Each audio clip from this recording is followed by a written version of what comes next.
ವೀಕ್ಷಕರೇ,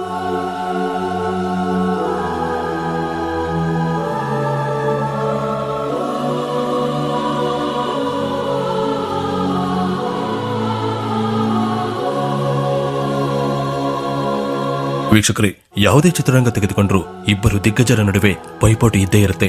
ಅದು 70-80ರ ದಶಕ ಇರಬಹುದು ಅಥವಾ ಪ್ರಸ್ತುತ ಕಾಲಘಟ್ಟವೇ ಆಗಿರಬಹುದು. ಕನ್ನಡ ಚಿತ್ರರಂಗ ಕೂಡ ಇಂತಹದೊಂದು ಪೈಪೋಟಿಯನ್ನ ಹಿಂದೆಯೇ ನೋಡಿತ್ತು, ಇಂದು ಕೂಡ ನೋಡ್ತಾ ಇದೆ. ಅದರಲ್ಲೂ ಡಾಕ್ಟರ್ ರಾಜ್ಕುಮಾರ್ ಹಾಗೂ ವಿಷ್ಣುವರ್ಧನ್ ನಡುವೆ ಮೊದಲಿನಿಂದಲೂ ಪೈಪೋಟಿ ಇತ್ತು ಅನ್ನೋದು ಗೊತ್ತಿರುವ ವಿಷಯವೇ. ಆದರೆ ಇಬ್ಬರ ನಡುವೆ ವೈರತ್ವ ಇತ್ತು ಅನ್ನೋದನ್ನ ಯಾರೂ ಒಪ್ಪಿಕೊಳ್ಳೋದಿಲ್ಲ.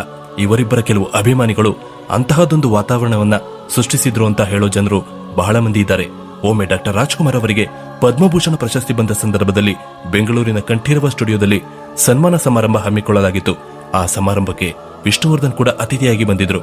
ಆ ವೇಳೆ ಯಾರೋ ಕಿಡಿಗೇಡಿಗಳು ವಿಷ್ಣುದಾದ ಮೇಲೆ ಚಪ್ಪಲಿ ಎಸೆದಿದ್ರು. ಆ ಸಂದರ್ಭದಲ್ಲಿ ಸ್ವತಃ ಅಣ್ಣವರು ವೇದಿಕೆ ಮೇಲೆ ಹೇಳಿದ ಮಾತು ಎಲ್ಲರನ್ನ ಬೆರಗುಗೊಳಿಸಿತ್ತು. ಹಾಗಾದ್ರೆ ಅಣ್ಣವರು ಹೇಳಿದ ಆ ಬೆಂಕಿ ಮಾತುಗಳೇನು? ಆ ಸಮಾರಂಭದಲ್ಲಿ ಅಣ್ಣವರು ವಿಷ್ಣುದಾದ ಪರವಾಗಿ ಮಾತನಾಡಿದ್ರ ಅಥವಾ ವಿರೋಧವಾಗಿ ಮಾತನಾಡಿದ್ರ ಮುಂತಾದ ವಿಚಾರಗಳ ಬಗ್ಗೆ ಈ ವಿಡಿಯೋದಲ್ಲಿ ತಿಳಿಸಿಕೊಡ್ತೀನಿ. ಅದಕ್ಕಿಂತ ಮುಂಚೆ ನೀವೇನಾದ್ರೂ ನನ್ನ ಚಾನಲ್ನ ಫಸ್ಟ್ ಟೈಮ್ ನೋಡ್ತಿದ್ರೆ ಚಾನಲ್ನ ಸಬ್ಸ್ಕ್ರೈಬ್ ಮಾಡಿ ಹಾಗೂ ಬೆಲ್ ಐಕಾನ್ ಕ್ಲಿಕ್ ಮಾಡಿ ಅಂತ ಹೇಳ್ತಾ, ವೀಕ್ಷಕರೇ, 1983ರಲ್ಲಿ ಅಣ್ಣವರ ಕಲಾ ಸೇವೆಯನ್ನು ಗುರುತಿಸಿ ಭಾರತ ಸರ್ಕಾರ ಪದ್ಮಭೂಷಣ ಪ್ರಶಸ್ತಿಯನ್ನ ನೀಡಿತ್ತು. ಹಾಗಾಗಿ ಕನ್ನಡ ಚಿತ್ರರಂಗದ ವತಿಯಿಂದ ಬೆಂಗಳೂರಿನ ಕಂಠೀರವ ಸ್ಟುಡಿಯೋದಲ್ಲಿ ಸನ್ಮಾನ ಸಮಾರಂಭವನ್ನ ಹಮ್ಮಿಕೊಳ್ಳಲಾಗಿತ್ತು. ಆ ಸಮಾರಂಭಕ್ಕೆ ವಿಷ್ಣುದಾದ ಕೂಡ ಅತಿಥಿಯಾಗಿ ಹೋಗಿದ್ರು. ಆಗ ಒಬ್ಬ ಕಿಡಿಗೇಡಿ ವಿಷ್ಣುದಾದ ಅವರ ಮೇಲೆ ಚಪ್ಪಲಿ ಎಸಿತಾನೆ. ಆಗ ಖುದ್ದು ಅಣ್ಣವರ ಎದ್ದು ನಿಂತು, ನೀವು ಚಪ್ಪಲಿ ಎಸೆಯುತ್ತಿರೋದು ಅವರಿಗಲ್ಲ, ನನಗೆ. ಇದನ್ನ ನೀವು ಇಲ್ಲಿಗೆ ನಿಲ್ಲಿಸದೇ ಇದ್ರೆ ಕಷ್ಟ ಆಗುತ್ತೆ, ದಯವಿಟ್ಟು ಇದನ್ನ ಇಲ್ಲಿಗೆ ಬಿಟ್ಟು ಬಿಡಿ ಅಂತಾರೆ. ಆಗ ಇಡೀ ಸಮಾರಂಭ ಸ್ತಬ್ಧವಾಗುತ್ತೆ. ಈ ಘಟನೆ ಇಲ್ಲಿಗೆ ನಿಲ್ಲೋದಿಲ್ಲ. ಒಂದು ಬಾರಿ ಕಂಠೀರವ ಸ್ಟುಡಿಯೋ ಎದುರುಗಡೆ ಇದ್ದ ಪಲ್ಲವಿ ಚಿತ್ರಮಂದಿರದಲ್ಲಿ ವಿಷ್ಣುವರ್ಧನ್ ಸಿನಿಮಾ ಹಾಕಿರ್ತಾರೆ.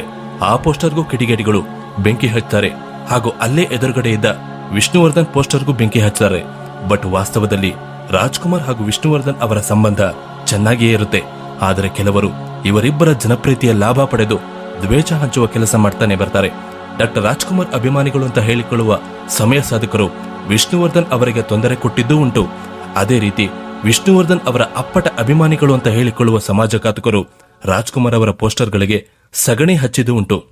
ಹಾಗೆ ರಾಜ್ಕುಮಾರ್ ಅವರ ಸಿನಿಮಾ ಪ್ರದರ್ಶನ ಆಗುವಾಗ ಕಲ್ಲು ಎಸೆದದ್ದು ಉಂಟು. ಬಟ್ ವಿಪರ್ಯಾಸ ಅಂದ್ರೆ ಈ ಘಟನೆಗಳಿಗೆ ವಿಷ್ಣುವರ್ಧನ್ ಅವರು ಕಾರಣರಲ್ಲ, ಹಾಗೆ ರಾಜ್ಕುಮಾರ್ ಅವರು ಕಾರಣ ಆಗಿರಲಿಲ್ಲ ಅಂತ ಹೇಳ್ತಾ, ಈ ಸಂಚಿಕೆ ಬಗ್ಗೆ ನಿಮ್ಮ ಅನಿಸಿಕೆ ಅಭಿಪ್ರಾಯಗಳನ್ನ ಕಾಮೆಂಟ್ ಬಾಕ್ಸ್ ನಲ್ಲಿ ತಿಳಿಸಿ. ವಿಡಿಯೋನ ಲೈಕ್ ಮಾಡಿ ಹಾಗೆ ಚಾನಲ್ಗೆ ಸಬ್ಸ್ಕ್ರೈಬ್ ಆಗೋದನ್ನ ಮರಿಬೇಡಿ.